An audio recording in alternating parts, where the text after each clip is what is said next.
For 24 years, Alex Brown has worked for the Fairfax County Government as a draftsman for the Department of Public Works.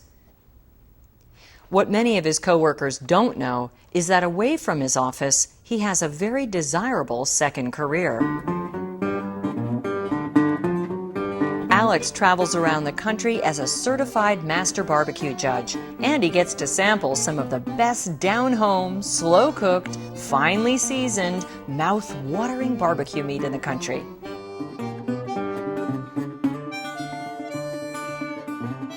He discovered the professional world of barbecue competitions 17 years ago and has been adding up his frequent flyer miles ever since. I have gone north as far as Lake Placid, New York. I have gone over to Memphis, Tennessee, and down south as far as Douglas, Georgia, to do a barbecue competition. I've tasted some ribs that were just succulent. I've tasted shoulder that was excellent. It was just so tender and so flavorful. It's just, sometimes you just get speechless. Barbecue judges really love barbecue. Well, who doesn't? Everyone loves barbecue. However, when you have up to 500 registered participants in a cook-off, that is a lot of barbecue to sample. I have been a finals judge on numerous occasions.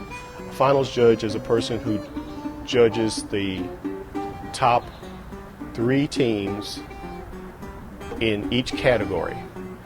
And so it's 9 teams eating ribs, shoulder, and whole hog. And it takes about 2.5 hours to do this. And when I say you're full, at the end of those 2.5 hours, you are full, very full.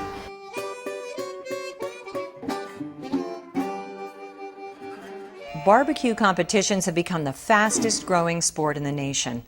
There is even a reality show based on the life of professional barbecue competitors. There are several professional organizations judges can belong to, and rules, regulations, and protocol differ slightly in each. Alex is a member of the Kansas City Barbecue Society and the Memphis in May Barbecue Association. We asked him how he earned the esteemed title of Certified Master BBQ Judge.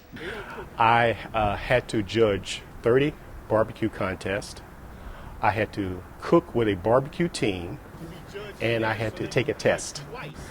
If you don't have an idea of the work that went into it, you won't appreciate it as much. So that's why we are asked to go cook with a team. Competition is serious business. A lot of time and expense is put into preparation for these championship cook-offs. Hopeful backyard barbecue kings and queens should think twice before they toss their slow cooker in the ring. There is a big difference between backyard grilling and championship barbecuing. The difference between grilling and barbecue is grilling is what is fast. You come home, you start up the charcoal grill, you get it up to temperature, you throw a few pieces of meat on the grill, and you cook. Barbecue is low and slow. You take your time, you prepare your meat, you put it on the barbecue, and you cook it. Usually, wood goes into the pit. It's burned in a firebox. The smoke is drafted across the meat and out the flue. So the heat never gets above, say, 250 degrees, and it's all smoke. It's not heat, direct heat, it's indirect heat.